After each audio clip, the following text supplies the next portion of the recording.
Destination Nightmare, the B-Movie Podcast.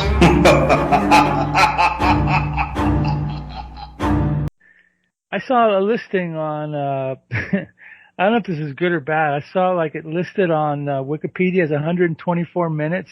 The one we watched was only an hour and 48. The one that I watched. Yeah, me too. So I don't know what we were missing, but I don't know. I found the 2 hour and whatever one. That just cut out the one we watched. It cut out a lot of the sex scenes. And there was one scene with John Huston in it that I think was totally cut out. So I don't know. You mean where would you see the 2 hour one on Tubi? I forget where the hell. Vimeo? It's out there somewhere. So this movie was actually had more explicit sex scenes in it? Well, explicit for 68, I guess. But she showed her body more than she did in this version of it. Not that much more. I mean, okay, because whenever I hear that, I go, oh, I got to find it. You know, I want to see what I'm missing. A boob here and there. I think most of it, of the stuff, like the branding. Supposedly he brands, James Coburn brands his nurses with his, I don't know, like cattle branding thing. He was supposed to do with the candy and she escapes. That was cut out. There was the whole scene with John Huston coming in and, I don't know, spouting forth stuff. Yeah, I did see that. I did see that in an interview. With whatchamacallit, Buck Henry. And I said, I don't remember that scene in it. But then again, I was fading in and out of. Yeah, consciousness. Yeah, the movie we're talking about, by the way, is Candy. It's from 1968. And, oh boy. What a mess. I mean, I guess what was the point of this movie? It was a satirical, it was a satire on what? I think, well, supposedly it's based on the Candide, the play, novel, whatever the hell it is. But I think this was, given his Terry Southern's, because he was the author of the book, and I think he had a hand in doing the writing of the screenplay. Considering his other works like Magic Christian and Dr. Strangelove, I think he was just trying to make fun of social norms and morals and authority groups like the doctors and the generals and stuff.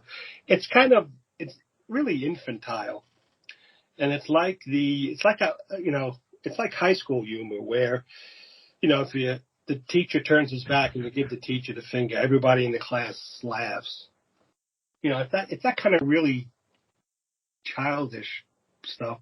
And it's like the Magic Christian, just a set of vignettes that were basically stitched together. No story involved, no like understanding. She just keeps running into pervert upon pervert upon pervert, you know, or whatever. And maybe that's supposed to be a statement. That might be what the plot of the novel was. I don't know. I didn't read the novel, you know, but. Based on this movie, I'm not going to. No, I mean, it started off like she was something from outer space. Yeah, some weird glowing thing that descended on the land, and then she's all wide-eyed and innocent, and then it switches to she's in her dad's social studies class. I didn't realize that John Astin was going to be one of the big stars of this movie. I had no idea. I knew she was in it. I knew Ringo was in it, and I knew there was, you know. And apparently there's a soundtrack with some bird songs, but I only heard one bird song at the end of this. I heard a Steppenwolf song in there, some buried in there, but something like, which was in the background. You didn't even really. Yeah, they didn't even take advantage of it. I think Terry Southern was even involved in was it either Terry Southern or Buck Henry were involved in Easy Rider and other movies. Easy Rider. But also remember, this was a European movie, so it probably has those weirdo European sensibilities too that kind of make it but Buck Henry wrote it, and he's an American, you know. Well, the director also had a lot to. Yeah, it says the countries it was filmed in were the United States, Italy, and France. Yeah. So it explains a lot. Yeah. This was a mess of a movie. Yeah, you're right. It does make the Magic Christian seem more tolerable. Yeah, yeah. Maybe they should go in a double bill. You show this first, and then you show the Magic Christian. You go. Well, I guess the Magic Christian had two recurring characters that kind of led you to this movie. This movie is just Candy going throughout the movie, and she's almost like in a daze. She doesn't even know what's going on.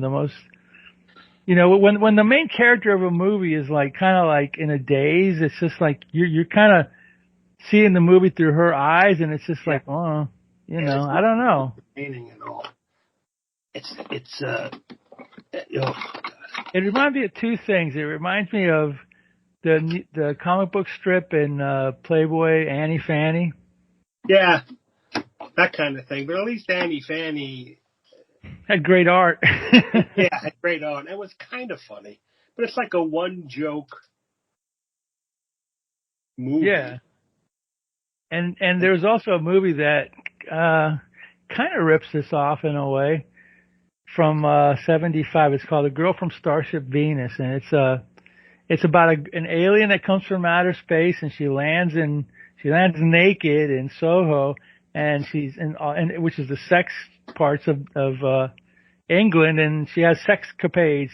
She's like an innocent kind of stranger from outer space, and she's a hot chick, and and the bad thing about that movie was that there's no really good version of it. All the versions that I've seen of it are all like, fourth generation VHSs, and they don't look good. They don't look good at all. But apparently it's one of Quentin Tarantino's favorite movies because he saw it like in a theater when he was a kid, and apparently he's got a print of it, which he's not releasing on DVD or video or anything like that. But I found that movie, actually, The Girl from Starship Venus, more entertaining than Candy. Because I think in Candy, the actors got in the way of the movie. They were all just... if you're really overly long, you need to clip something. What famous actor? Yeah, you're going to cut Brando or whatever, Coburn, Richard Burton, Well, apparently in the version we saw, they clipped John Huston. Wow. So, maybe that was a big scene in the movie or something like that. Yeah, I think it lasted a while. It lasted like 10. Maybe that would have made the movie closer to 2 hours than. Yeah, and also they just really cut short the sex scenes. Sex scenes, and basically it's just the sex scenes are just the guy on top of Candy, and you see his ass bouncing up and down. Oh. Which again, for 1968, that was probably a big shocker. Yeah, shocker. Yeah, 68. Yeah, oh yeah. But it wasn't rated X. It was rated R. But when X came in, it was they used to apply it to other Clockwork Orange came out. Midnight Cowboy was X. Clockwork Orange was X. There was a couple of other ones. I'm trying to think of which other ones were there. Well, I think there was those I Am Curious Yellow or whatever. I think that had actually a hardcore scene in it. So, no, I mean, it was kind of like the end scene in this movie was interesting when we'll get to it when we get to it, but it was just like, I mean, some of it was kind of funny. It was funny. It was, some of it I didn't understand. It's like when Ringo, when they're going to leave and the John Astin and the other John Astin are twins, and then they get accosted at the plane with with Ringo's sisters on a motorcycle, on bikes, and anyway, I'm not sure what that was all about, and I mean it was. I bet when you see the full movie, the full 2 hours, it's really chopped up and weird and doesn't make sense. But when you edit it down further, it makes even less sense. Oh my God. I mean, unless this version that we saw was like the original version, and the one that's like over 2 hours is, the unedited version. I don't know. I'm gonna have to. That I didn't look into. Yeah, the director's cut or whatever the hell it is. Yeah, so I mean, basically, it's like this. She comes to Earth like all blonde and hot and virginal, and then it turns out she's like the daughter of John Astin, who's a school teacher and teaches social studies and stuff. And she's daydreaming in class, and he's yelling at her for daydreaming, and then he's lamenting that he doesn't have a the students haven't given him a funny nickname, and then she's late to go to a poetry reading of Mephisto, Richard Burton, Now this part made me laugh because when it's Richard Burton, when he walks in, they have a fan on him, so his hair's blowing and the scarf is blowing and stuff. That made me laugh because he's walking down and everything's continually blowing. Yeah, I guess that was like a social commentary on rock stars, maybe, or something, making fun of them. Illiterati, or like it seemed to try and make fun of snobs too. Yeah, Buck Henry said he wrote that poem as a kind of like a comedy version of a Dylan Thomas poem or whatever. Yeah. So, and Burton really enjoyed, over enunciating it. Everybody in this movie is except for the main character, Candy. Over the top. Chewing the scenery, over the top. The joke arrives 5 minutes after everything on screen is going on, or it's bad timing, and it's just oof. So, anyways, he goes and reads this. She goes to a poetry in reading. High school. He goes in a high school poetry reading. Right. So. And then he offers to drive her home, and in the limousine he attacks her and tries to have sex with her. And his chauffeur is Sugar Ray Robinson. Yes, which is weird. This is weird. He's all. It actually, what it reminds me of a little bit, like an adult version of like Laugh-In or something like that, where they just started getting all these guest stars and all these non sequiturs. Maybe it was like a style of the day to be like edgy. Well, I remember, like Soupy Sales was popular, so like a lot of famous people, like what's his name, Frank Sinatra, Dean Martin, and I think it was Joey Bishop. They appeared on Soupy Sales show. Had a pie fight. Batman became popular, and John Astin had just been the replacement Riddler in Batman, right. So. Right. So I think around like 67 to maybe 69, maybe even 70, that was like the thing to do because, to do guest shots in movies and TV shows and stuff, sort of like appearing where you wouldn't be expected. According to the interview that I got, some of the actors would bring their friends. They would bring other actors in to, just to join in on or maybe just to grope Ewa Aulin or something. I don't know. It's probably in filming it was probably a lot of fun for the cast. Yeah, probably. Overact and stuff. But for the audience watching this, it's like painful. Just. It almost feels like it should have been. They should have looked at it and they should have gone, we need to shoot more scenes to make this thing more something. Yeah, more cohesive. But I think it was intended to be like a mess. So it's just like the Magic Christian, which we watched before. It was just vignettes, sketches. Yeah, I think there were also maybe back that time people were trying to experiment with filmmaking and storytelling and didn't do a lot. I don't know. Did you ever see the Monkees movie Head? Oh God, that's a tough one to watch. But yeah, it's in the same. It's in the same ballpark, yeah. Yeah, and there's a couple of other movies that just... Jack Nicholson wrote Head, too, by the way. She figures. I think Buck Henry wrote... Did we say that Buck Henry wrote Easy Rider? Yeah, I think we did. Did Buck Henry write Easy Rider? He wrote that? He did? Yeah. Oh, okay. Believe it or not, yeah. See, there are good movies out there like Easy Rider and stuff that sort of were counterculture and were making a statement and a message. Well, it had a coherent story. It wasn't a bunch of skits, but it wasn't a bunch of skits put together to make it seem like it was a big sketch movie or whatever. Maybe if this movie was only an hour and a half, that's another thing. And I think if they would have stuck with her being from outer space and then having all these guys trying to have sex with her and then whatever the commentaries were. If it was up to me, I'd make this movie a little shorter. And again, this is a sign that this is the time to have her more naked throughout the movie. That would have been a little more exciting to me. But also, I think the skits themselves went on way too long. And they were funny. Yeah, the whole thing with, like, we're in the plane with Walter Matthau. That was boring as crap. Yeah, if they had it like a 10-minute segment, with him talking all like, the super military talk and stuff.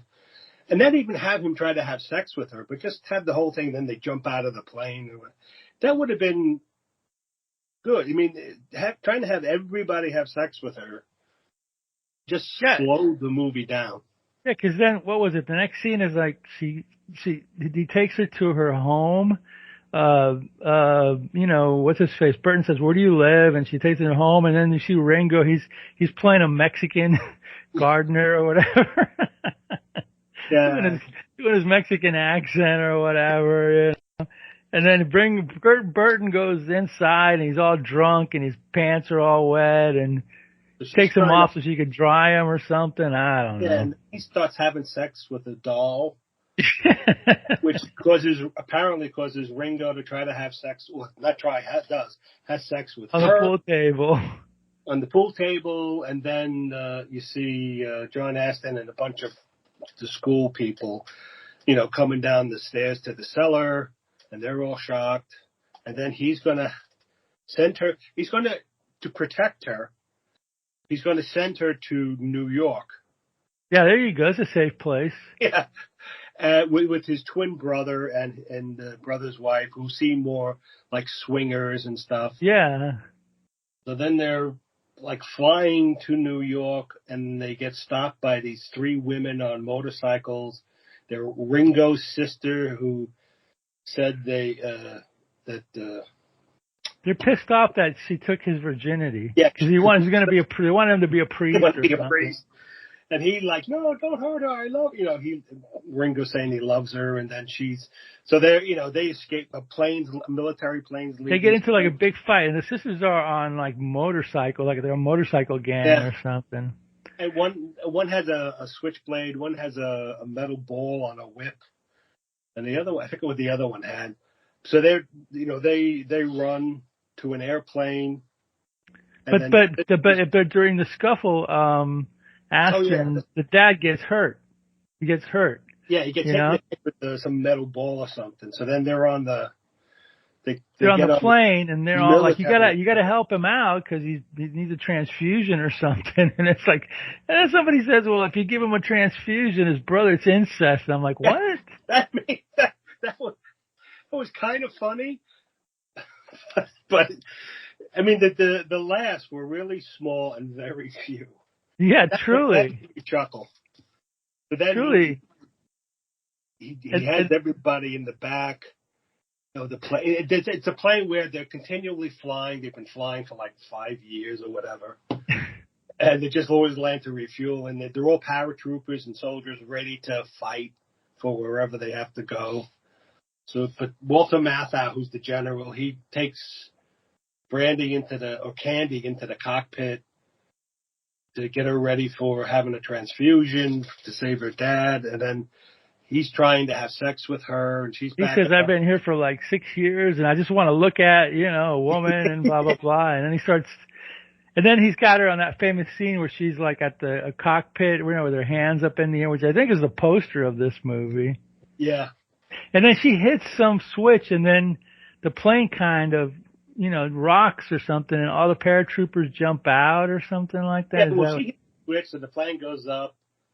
Walter Matthau hits another switch. The plane levels off or goes down, and then somebody hits a button to jump. So all the paratroopers in the back jump. Then for some reason, Walter Matthau goes back into the ship. He sees they're all gone. He goes, "Where's my men?" He said, "Oh, they all jumped."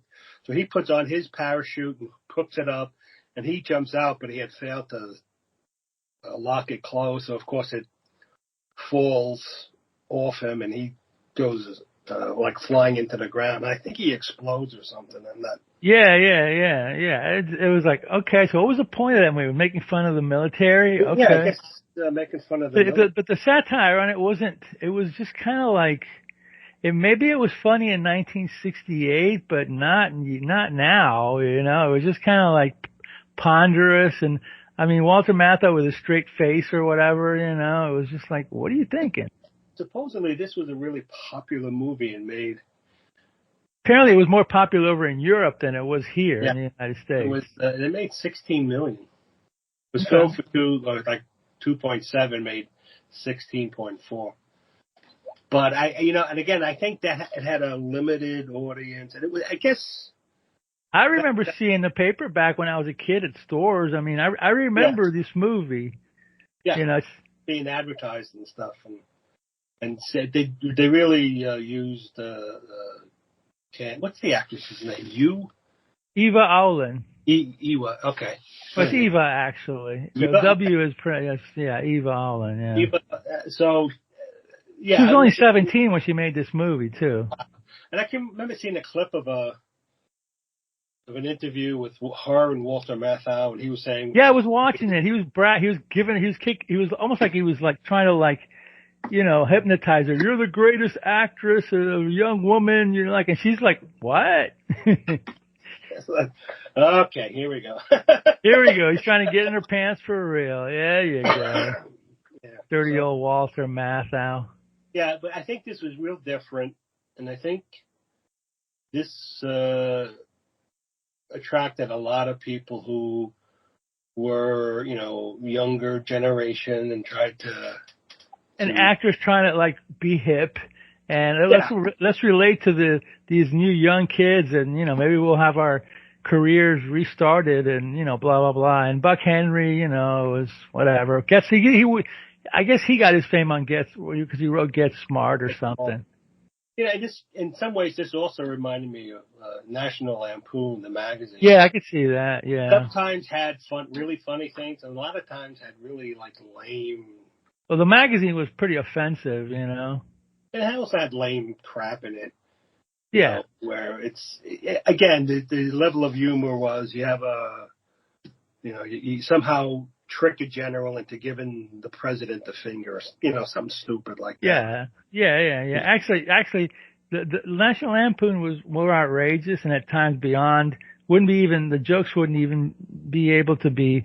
They'd have a tough time publishing them today because they would offend everybody. But that was good. But then Mad Magazine was probably a little more consistent or whatever. But lighter fare, for the times or whatever. So yeah, in fact, Mad Magazine sometimes did a better job of satirizing. I think so. Than some over the top stuff. And they have better artists too. Well, for the most part anyway, but some of these guys that wrote National Lampoon were funny, but they were they wanted to go over your head with their Harvard Lampoon humor or whatever. But I did enjoy the magazine because it was doing stuff that nobody else was doing, but it had some good funny things and it was definitely Mad Magazine was really of another generation. This was the next step in being offensive and, hey, we need more offensive, these days anyway, No kidding.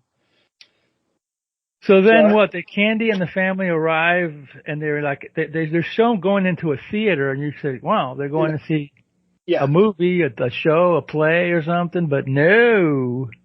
No, they're going to watch the Doctor.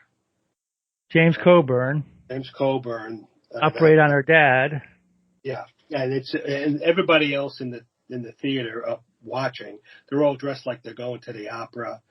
And, there's a lot of clapping and he comes in and all the women nurses are fawning over him like he's a god or something. And he's acting again. There's like a bullfight. There's almost like a bullfight feel to it or whatever. Yeah, With Spanish music and he's saying some bizarre dialogue. Oh yeah. How we're going to do it and blah blah. What we need. Can we do this? No, that's traditional. He throws some medical instruments in the air, and then he's like reading the tape of the brain waves was just so straight across, and so he ends up operating, and he does something, and then he has his middle finger up. It's all it's something to the brain, and everybody's clapping. And then, Candy's looking for her dad, or looking for the doctor to find out about her dad. And she meets like a weird cleaning lady who's the doctor's mom, and she's like, "Don't you go near him," and blah blah blah. Yeah. And the doctor's assistant, that other female, is Anita Pallenberg, who was Keith Richards' a wife for a long time back in the early 70s. Yeah, the mean nurse that he had, that was Anita Pallenberg. She looks like Anita Pallenberg, but then I looked it up and I went, oh yeah, she always looked kind of mean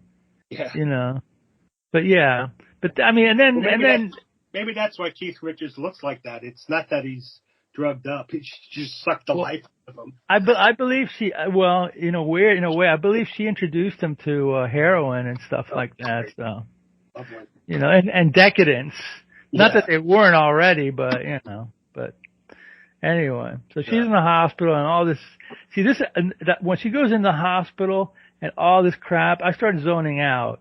Yeah. I know her dad was in a bed and he had like a light socket in his. Apparently there was a cocktail party with some of the people who were at the theater. And, everybody's like dancing around, and the other brother's like having an orgy or something. He's wearing and I'm like, what? Yeah. And he's trying to have sex with Candy, his niece. But then this is the scene I think was cut. John Huston scene. And I didn't see it in my version of it. I didn't either. But he comes in and he starts blaming Candy for all this crazy stuff going around. So she escapes. And then there's another scene that wasn't in the cut we watched where she comes upon. Well, the next scene is the one where she comes to Hunchback. Well, no, she's still in the hospital. She's still in the hospital, yeah. So she goes to another room, and he because she fainted, what's his name? John Huston's yelling at her. Oh, yeah, that's right. Yeah. Then Coburn brings her in and starts examining her, and he's having sex with her. And then, his nurse, Keith Richards' ex-wife. Anita Pallenberg. She comes in and stops it. And then there's a scene where he tries to have Candy captured so he can brand her with his initials. And she escapes from the hospital. She's wandering around. That's right. That's when she goes to the bar, and that weird photographer who's a famous Italian director, Vito something. I can't remember his name right now, but so all these mobsters who look like they're from the 40s. They're trying to have they want to have sex with her, but then that cameraman comes in, he's filming. So for some reason they all run out. And then he takes her to the bathroom and it's not like he's having sex with her, but he's doing weird things. He's always filming everything, and they're usually like a second long filming he done, and somehow a water pipe gets breaked and there's water going up, and he's still taking pictures. And then cops come in and they break down the door and water splashes out, so they start beating up the cameraman. And Candy escapes. And that's when she meets Charles Aznavour, the hunchback guy with... that's when she meets the hunchback. Yeah. And then he takes her to some kind of like a club of basically like a whatchamacallit, a drag club or whatever. And he's having sex with her. No, he takes her to a mansion. And then he's having sex with her. And then the police come in. The police come in because they had to avoid a car and they crashed into the place, if I remember correctly. No, that's after the police. The police arrest her and they try to frisk her. And as they're trying to frisk her, basically, rubber body, then they crash into the drag club. Okay, that was it. Yeah, that's it. But there's a scene where the police come in the deserted mansion, and there was like people ransacking and having a party or whatever. You see the hunchback. He jumps. He crawls up the wall, then across the ceiling, and then he falls into a pool. Something weird. Like, what the hell is this? So then at the drag club, and then one cop gets kissed by one of the drag queens, and he likes it. But then he said, "Oh no, stop!" And the other cop is being beaten up by the other drag queens. So then Candy escapes, and next morning you see her walking. She hitches a ride from There's a scene that maybe that was in the middle. There's a scene which I wrote down here where I wrote cop car crashes into magic show, and it was really an orgy and a drag show. So that was part of that whole. Yeah, and so that's why they were frisking her, and they weren't paying attention to the road. So that's why they crashed into the drag. This is a hard to follow movie, as if you guys didn't know already. So she pitches a ride on a truck. And it's Marlon Brando as some kind of guru inside or something with this lavish, looking palace or whatever it is inside the truck. And, then we get into that whole thing where he tries to teach her the 7 stages of enlightenment, meaning he wants to have sex with her. And again, it's all stupid gobbledygook. And apparently, from what I read in the Wikipedia page, Marlon Brando really tried to have sex with her. Oh, really? Wow. So anyway, they're having sex, and then finally he's like, "Oh, I can't do it anymore." And so then the truck stops in the desert. No, because something happened. Well, okay. The truck keeps driving and going, and he was doing something to make it look like it was nighttime and daytime or whatever. And then at some point, I guess the truck was somewhere up north and it was freezing, and he opened and it's like everything was freezing or whatever, and you could see he was like, oh, and then she walks out and she's in the desert. Yeah, that's right. I don't know where. I mean, was there a scene that I missed that was in the original? There probably was some. Now, unfortunately, I'm gonna have to see if it's on Tubi. Try to watch the original and see what the hell happened, because if I can find the link and I'll send it to you. Because it didn't make any sense, because like he has the skylight open and it's snowing, and then then they're in Mexico, or they're going to Mexico. So unless they hit a snowstorm somewhere, I don't know. So she actually gets out of the truck, and he's like frozen solid. The cops from the drag club drive by, and their car's all wrecked up, but it's still drivable. So they go to arrest her, but see Marlon Brando frozen. And they say, "Oh, it's illegal to transport a frozen guru." Yeah, right. Into Mexico. So then they start driving in the desert, chasing her, and she's running.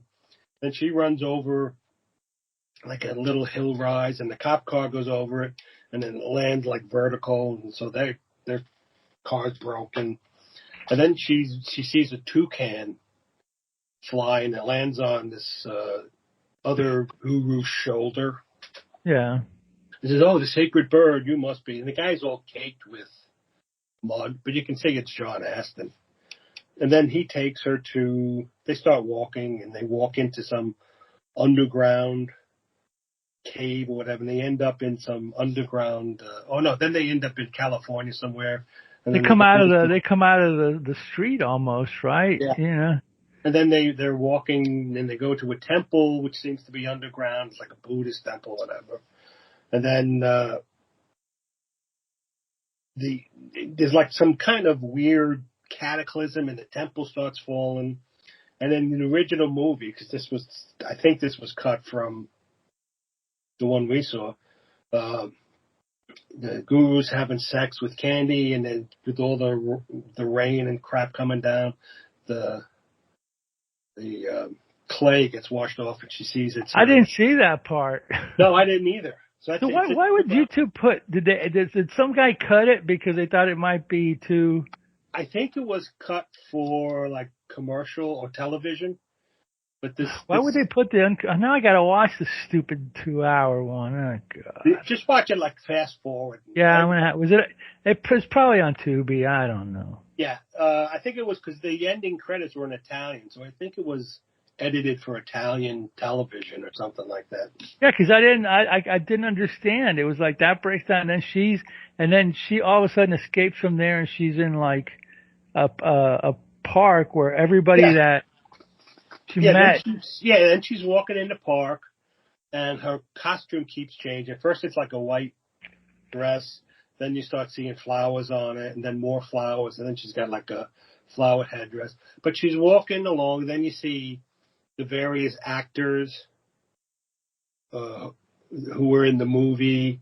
And it's like one scene where the doctor is giving people injections, and they walk through some flags, and they turn into children. Marlon Brando's up on a fake platform levitating him like he's some messiah. And it's just you see all the actors, the famous actors who were in it, and you see them at the very end. And she keeps walking through. The Hunchback, he's in some. They tear him to pieces, right? Yeah, they take different pieces and stick them in bags and run away. Coburn turns into a kid.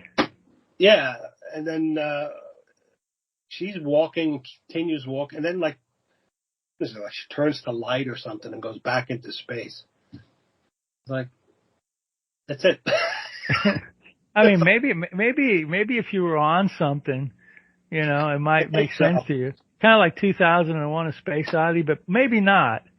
And this is not a well-received movie, even though I did read that some people, like you said, Roger Ebert thought it was interesting or whatever. I think this was for people who think they're smarter than everybody else, and I'm part of the intelligentsia. Yeah, it seems like it. Snobby people too cool for the room, and people who are real snobby. I dated a woman in high school who was, because she liked these obscure bands and read these poets, and she thought she was like better than everybody else, and like if a band she liked got popular, they were no longer cool. I understand. I get that. They're not your own anymore. Like probably some punk bands or something. Yeah, she was an early adopter of punk and stuff. It was like, oh God, she was a pain in the ass to deal with. Oh yeah, well. Yeah, people too cool for the room. You just, and when you first meet them, they seem interesting and fascinating, and you're like, I never heard of this band. That sounds. But after a while, you're like, all this stuff is just bullshit that you're espousing and talking. Well, give me an example of one band that she was a fan of. Oh God, this is. It was like pre-punk from the 60s. Rachel Sweet. Well, I remember Rachel Sweet, yeah. Yeah, but she wasn't really popular. And then but she wasn't punk either. She was just some young girl who was like. It was Stiff Records. Stiff Records, yeah. I used to have some of those. Yeah, it was pre-punk, but it was almost around the same time. Yeah. Oh, she really liked Patti Smith. Patti Smith, yeah. I actually saw Patti Smith live, so Yeah. What can I tell you? Got popular, then she's like, she sold out. That kind of. I mean, I couldn't. She also bought a lot of bootleg records. That's kind of cool, actually. Well, yeah, she seemed cool at first, but after a while, her attitude was like. Well, I know what you mean. I've dated a girl like that before. At first, it was cool that she was into all these weird bands, but then, like after the band stuff, kind of like simmered out, and when you got to know the person, maybe they were not that cool. Like we used to go to a lot of midnight movies. That's where I saw Fellini's Satyricon, which is that's an interesting movie. And then Rocky Horror Picture Show and stuff. I did not like that movie. And it was all right. I mean, she was really into it. And, it's like, but then as it started to get popular and as Tim Curry became more of a well-known artist, she just stopped liking it. Tim Curry sold out. Yeah. Yeah, I know what you mean. I know what you mean. Yeah, I never was a big fan. I went to see it one time, and I was really annoyed at the idiots in the audience. So yeah, they're annoying. Plus, the movie was a little bit too much, too little. Let's use the word camp for me. You know what I mean? We'll use the word camp. That's a nicer word. I mean, it's okay movie, but I have no urge to see it again. No, I mean, hey, look, I did the same things too. I went to midnight movies, and I was into well, I'll give you an example. I mean, I was into the band Genesis when they were Repeated Gabriel. When they broke up, I stuck with the band through Phil Collins. Even when they kind of changed a little bit, right. I stuck with Genesis. But boy, when they did some of their later albums, We Can't Dance or whatever, it was like goodbye. Yeah. I mean, because it sucked, from my opinion. So in some cases, it does happen. I mean, the band Genesis did really sell out. you know, I mean, truly.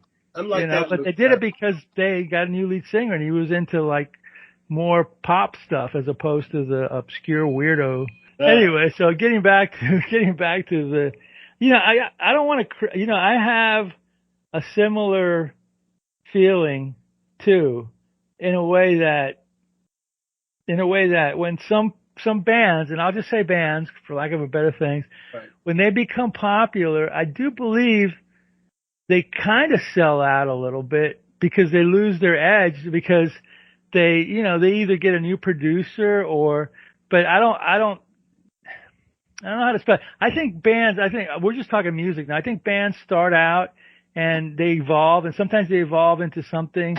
Sometimes they for lack of a better definition, they say, hey, we've been around for 4 years now. It's time to make money. Yeah. That's fine. There's a difference between, I know what you mean, selling out a little, but this is it's like Patti Smith hasn't really changed. But because I wouldn't consider her selling out. No, I wouldn't consider that. But because she got popular, that's why she no longer liked her. She got popular for one album because she did a Bruce Springsteen song. But yeah, I get it. It's like, oh, well, she sold out. And I think also we were at a concert and she mentioned she bought a mink coat. I don't know if she was just bullshitting or whatnot, but, she's like, oh, she bought a mink coat. Oh, man, she's such a sellout and stuff. Like, all right. Yeah, I get it. But at any rate, yeah, so, I forgot what we were talking about before, but, midnight movies and stuff like that or whatever. Yeah, this was a midnight movie. This is definitely a midnight movie. But boy, what are midnight movies? Stoner movies, Yeah, exactly. And I'm sure there's a lot of stoners went to see this movie. And, but now I have to watch this thing again or fast forward through it. Well, that's what I did. That's how I found out some of the stuff. I'm like, yeah, this was probably edited for Italian television or something. No, it was. Yeah, who knows? Maybe this. Well, the end credits had Italian. These end credits had Italian credits on them. Yeah, but it was in English. Yeah. So I know. I don't get it. But anyway, whatever. So is this the last Ringo movie? I believe so. Well, I think there's 200 motels where he. Oh, that's right. We still got to do 200 motels. That's real bad stuff. Ugh. Let's wait on that for a while because that's going to be like this. I think I saw part of it one time on TV and it was that was a Frank Zappa movie. I was like, ooh, yeah, I mean, it's sad to say that movies like this are worse than some of the low budget, bottom of the barrel, Poverty Row things that we watch sometimes, but it is because of all the money and all the famous people that are in this thing. Right. Yeah, that's probably where all the money went. It certainly didn't go into screenwriting. And again, There was a time in the 70s where like a lot of people were on cocaine and they would write movies and so like the Blues Brothers. Oh yeah. Tried to watch that. I'm like, that's a massive, weird. But apparently everybody who was I feel the same way as you. I didn't think it was that great. Everybody who was on production was like stoned on cocaine and well, that's what I've heard. I didn't. When I saw it in the theaters, I didn't think it was that funny. I thought the skits were funnier than that movie, you know. But yeah, it was Hollywood. Coke was big in the 70s, you know. So what are you gonna do? But, and in the 60s it was psychedelics, you know what I mean? So now woke is big. That's why movies suck now. Everybody. Yeah, now they suck because they're 2.5 hours long when they really should be 90 minutes. If that. I've never understood what the attraction is in making movies so long that they're ponderous. You know what I mean? Is it? Do you have that much to tell? Can't you tell it in a shorter? I think it's just bad editing and people not know. I think most people in Hollywood now were like either the sons of famous people or just that they grew up on movies, so they don't really know how to edit or how to create a good story or what to write about. Some of these people, I'll give you an example, are guys that used to do better movies. Like, okay, there's a new Mad Max movie. George Miller was the director. 2 hours and 20 minutes, and I'm like, why? Is there some directive from Hollywood that says, okay, you have to make movies way longer now, just because we say so? I'm just trying to figure it out. I don't get it. Because, I mean, to me, it seems like people have lower attention spans now, but. Yeah. I think it's a lack of good editors. Because usually director's cuts are usually longer. And the good editor knows when to that's too much, too long, taking too long to. That's no good. Nah, you know. So I think good editors are in short supply to make a movie more manageable. Yeah, because some movies 2 hours. It's like Lord of the Rings. I like Lord of the Rings, but they were so friggin' long. Yeah, and I don't bother. Big spectacles, and I mean, even the books were like way too long sometimes. It's like you could have cut out more than half this crap and made it much better. Well, heck, the original Candy supposedly was 2 hours and 14 minutes. So can you imagine? Yeah. I mean, again, like when I watch it, I'll just fast forward through it to see if what I missed, if it helps it makes any sense, which I doubt it. I even fast forwarded to this movie. I watched it at 1 3/4 speed because it was just the beginning was so ponderous. It's like I gotta speed through this because. Yeah, I mean, you can still kind of get the gist. You don't always hear the dialogue, especially when it's rapid dialogue, but you're not really missing much. It's just people proselytizing and verbal salad, all this just spewing forth. It adds nothing to the movie. Yeah. You know? That's like 2 midnight movies in a row, so. Yeah. Yeah, I think next time we need to do something that's not a midnight movie. Yeah, because boy.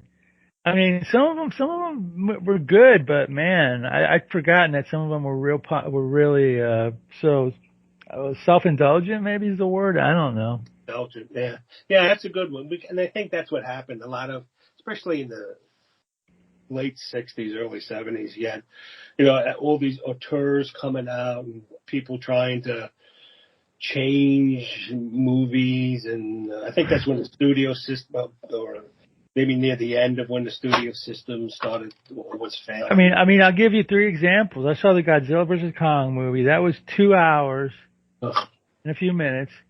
The Kingdom of the Planet of the Apes, which I didn't see, that was 2 hours and 20 minutes. And that new Mad Max, I believe, is 2 hours.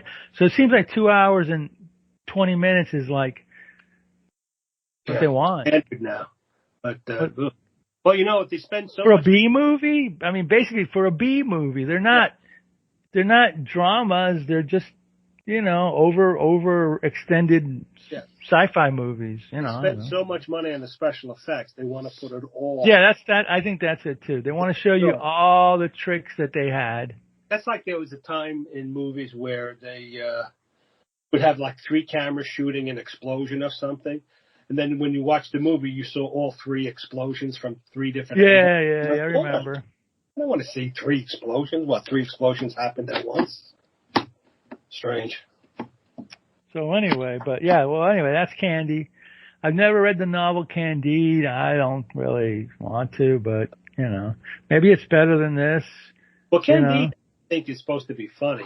I mean, it's by Voltaire, so I think he's... I don't know Voltaire at all, so I have no idea. Book, this movie's based on the book by Terry Southern. And, based on the other movies he's been involved in. Some good, some bad. Yeah. I'm not a fan of Dr. Strangelove. Never saw it. Seen parts of it, though. Yeah, I've seen parts of it. I tried watching it and I'm like,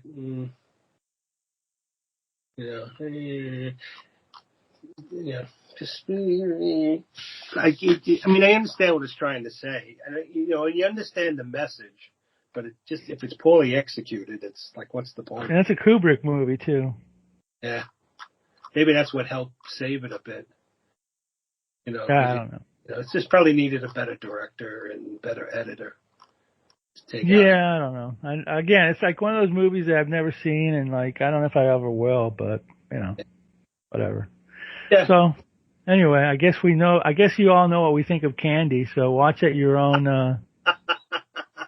Watch at your own discretion. I mean, Candy's pretty cute. If you want to see her romping around, looking confused, and while a bunch of actors / lechers take advantage of her. Well, hey, this is your movie. All the movies, I think, where you had that sort of blonde actress who was sort of not very, and it's not necessarily she's smart, she's just dopey and innocent. I can't remember, but I remember seeing that character in other. Well, she supposedly came from outer space and went back to outer space. So we have no idea if she's an alien that came to observe Earth and left, or if this is, or she lived and she died at the end, and that was all her life coming back to. Oh God! Remember? I don't know. I don't know. I mean, I'll tell you one thing. The one good thing I can say about this movie, and only one thing, is that I don't think they make movies like this anymore. Oh, maybe there's a reason why. Maybe they don't want to spend. Maybe they don't want to spend millions of dollars on something that's not going to make money. But somebody decided that they were going to drop a couple million on some kind of an artistic statement movie, hoping that it would do okay. And I guess it made more money than it cost. So that's it. It's a statement movie. That's a good thing for it. It's a statement movie. You don't know what the hell the statement is. Well, it's a critique of society. Yeah. But it wasn't as funny as it should have been. I mean, even I was watching an interview with Buck Henry, and even he said maybe if they had gotten more comedic actors to do it, it would have been funnier. Yeah, because they have better timing. All they had was serious actors for the most part. Yeah. Walter Matthau could do comedy, John Astin. The first part of that scene in the airplane when he's talking and stuff, that was kind of humorous and not laugh out loud. But then that scene went on way too long. If they had cut out the whole thing with trying to get him a transfusion and trying to get into Candy's pants, just her, maybe if she just accidentally hit a button, if, during a speech, everybody gets up, the soldiers get up, jump, and he goes, "Whoa, wait, man, I'm coming with you." But way too long, that scene. The scene with Richard Burton, way too long. The scene, everything was the hospital scene was like forever. That was forever, yeah. It's just they needed a really good editor to. Also they needed to have a better script. I mean, I'm sorry, Buck Henry, but they need a better script than this. Yeah, definitely. If you're gonna make a statement movie, if you're gonna make a B movie, honestly, like I said before, the sexploitation version, Girl from Starship Venus, it made a lot more sense. It got to the point. It was dirtier. It was sleazier, and it made a point that she came from outer space and she came here to observe Earth. That's it. Okay. Yeah. Maybe this is the same. This is the same idea as this. I don't know. I guess maybe some consciousness entered her body. That would have made more sense though if you had like some consciousness entered her body, and then made her like open to all experiences and trusting because she doesn't understand society or takes society literally, or what people say literally. Maybe that would have been a better statement or a better movie, but it's a mess. All right. Fully executed. It's a mess. Yeah. That's our review. It's a mess. Watch it at your own peril. So next time we're here, we're gonna watch another mess. I hope it's a shorter mess, or maybe it won't be a mess. I don't know. Maybe it'll be good. Life's a mess, that's for sure. So, there's no doubt about that. So, okay. So anyway, that's it. We'll be back in a couple of weeks with another non-midnight, a real B movie. Yeah. At some point we'll get to 200 motels, but I don't know. Not now. We need to take a break from this. So anyway, Roddy, what should we be doing in the meantime? In the meantime, watch more B movies. Except Candy. Really? I'm trying to hit the stop button, but it keeps going.